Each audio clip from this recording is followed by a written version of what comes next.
의정부 하면 생각나는 얼굴이 포청천. 모르세요? 포청천이 누군지? 네. 김문희상 의장님 얼굴이 생각이 나는데 탐관 오리를 박살낸 사람이 포청천이잖아요. 그러니까 당연히 누가 등장합니까? 깨끗한 시장 안병용이 그래서 등장한 겁니다. 제 생각에는. 맞나요? 안 시장님과의 인연은 청계천 판잣집에서 시작합니다. 시골에서 올라와서 청계천 판잣집에서 9식구가 뒹굴며 크셨습니다. 저는 그 청계천 판잣촌이 끝나는 동네 한양대학교 북한 사근동에서 어머니랑 눈물 젖은 밥을 먹고 저도 그렇게 살았습니다. 자, 43만 의정부 시장으로서 때로는 울고 때로는 분노하고 그리고 의정부의 가치를 높인 안병용 시장의 뿌리는 바로 이 눈물 젖은 빵을 먹은 그 젊은 시절의 아픔이 있기 때문에 의정부의 서민과 중산층의 아픔을 그대로 이해할 수 있는 우리의 시장이 됐다 이렇게 생각합니다.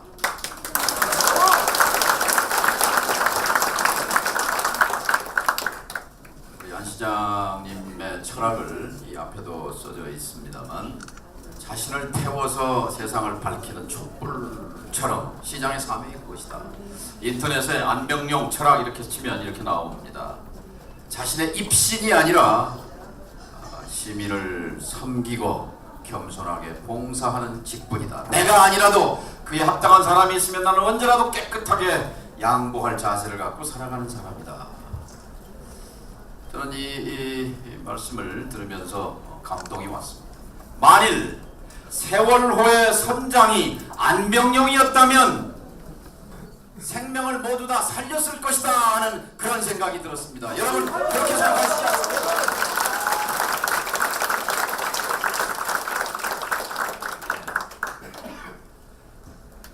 6월 4일 선거는 로고송도 틀기가 힘들고 춤을 추기는 더더욱 힘들고 참 아마 역사상 특이한 상황에서 이제 선거를 치러야 하는데 잊지 말아야 할 것은 선거는 선거입니다. 선거는 심판입니다. 뭐에 대한 심판?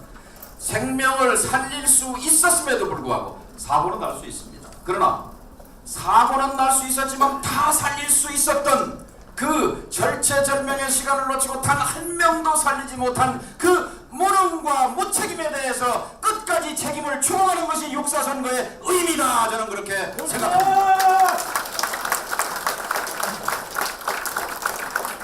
아까 문 의장님이 말씀하신 대로 뒤늦게 눈물로 국민 앞에 책임을 인정하는 것은 참한 일입니다. 그러나 우리가 기억해야 합니다. 우리가 많은 세월과 관련해서 많은 정보가 쏟아졌지만 4월 16일 아침 10시 17분을 기억해야 합니다. 10시 17분은 마지막 카카오톡을 학생이 발신한 시간입니다. 엄마, 아빠 보고 싶어.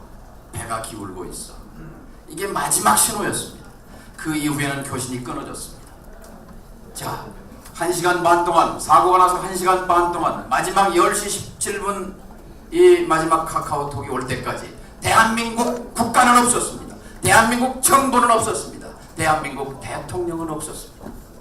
박근혜 대통령이 최초의 보고를 몇 시 몇 분에 누구로부터 어떤 보고를 받았는지 한 달 동안 우리 국민은 궁금했습니다.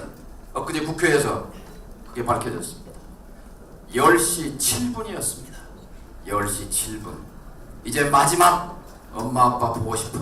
이 마지막 카카오톡이 오기 전 10분 전에 대통령 책상 위에 최초의 보고가 올라왔습니다. 기막힙니다. 그 보고 내용이 뭔지 아십니까? 인명피해 없음입니다. 인명피해 없음입니다. 자, 그 뱃속에 갇혀서 1시간 반 동안 애타게 속절없이 나를 구해줄 것이라고 기대했던 대한민국 국가, 대한민국 정부, 대한민국 대통령은 이렇게 무능했고 무책임했다는 것을 우리는 기억하는 것이 안병용을 찍는 그 의미다. 저는 그렇게 생각합니다.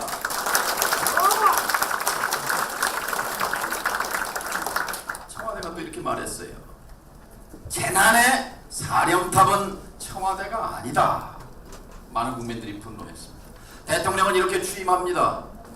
헌법을 준수하고 국가를 보유하며 국민의 생명을 지킨다고 약속하고 취임합니다. 그런데 그 청와대가 재난에 이제 생명이 경각에 달려있는 이 304명의 목숨 앞에서 재난의 최고 사령탑은 청와대가 아니다라고 말한 이 무책임에 대해서 우리는 엄중하게 끝까지 추궁해야 합니다. 자, 그러면 이렇게 말할지 모릅니다. 의정부 씨, 너희들 같으면 살렸겠냐? 자신 있게 말합시다. 만일 김대중 대통령이 노무현 대통령이 아닌 민주정부가 계속되고 있었다면 사고는 일어났을지 모르지만 분명하게 304명의 생명을 모조리 다 살릴 수 있었을 것입니다. 확실하게 말씀드립니다. 그 이유를 말씀드릴게요. 김대중 정부 때 만들어진 청와대 재난과 안보의 사령탑 NSC라고 그래요. NSC 상임위원회, NSC 사무처, NSC 위기관리센터 민주정부 때 작동하고 있었습니다. 제가 NSC 상임위원장 출신입니다. 그래서 그 시스템을 누구보다 잘 압니다. 그 시스템은 뭐냐?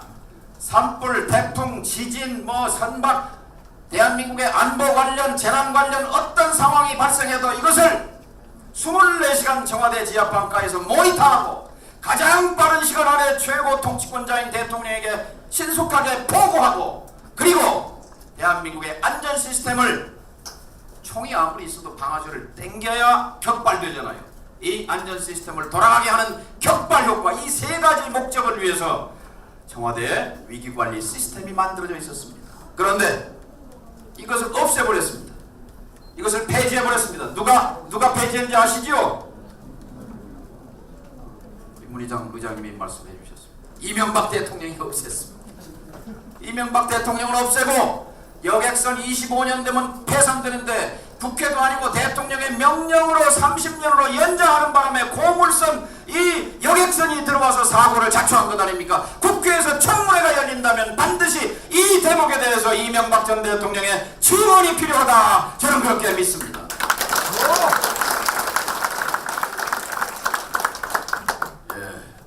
4월 16일 이후에 대한민국은 달라져야 합니다. 달라지는 계기는 6월 4일입니다. 이제 비정규직, 규제 완화, 민영화 이것이 세월호를 잡았습니다. 선장도 비정규직 33명 중에 19명의 선원이 비정규직, 그리고 25년을 30년으로 규제 완화해 준 것이 주범이고, 더더구나 한심한 것은 국민이 물에 빠지면 누가 건져야 합니까? 당연히 사람이 물에 빠지면 국가가 건지는 것이 당연합니다. 그런데 이 정부는 사람이 물에 빠졌을 때 건지는 일까지도 민영화해서 언빈이라고 하는 민간업체에 돈 주고 사람 구하라고 한 이 정부의 방향을 바꿔야 하지 않겠습니까? 그것이 바로 6월 4일의 의미다. 대한민국의 방향을 바꾸라. 그 바꾸는 최선단에 의정부 시민이 있고 그 앞에 안병용 시장이 있습니다. 안병용을 찍는 것은 의정부의 가치를 높이는 것이요 대한민국의 방향을 바꾸는 것이다. 저는 그렇게 확신합니다. 승리합시다.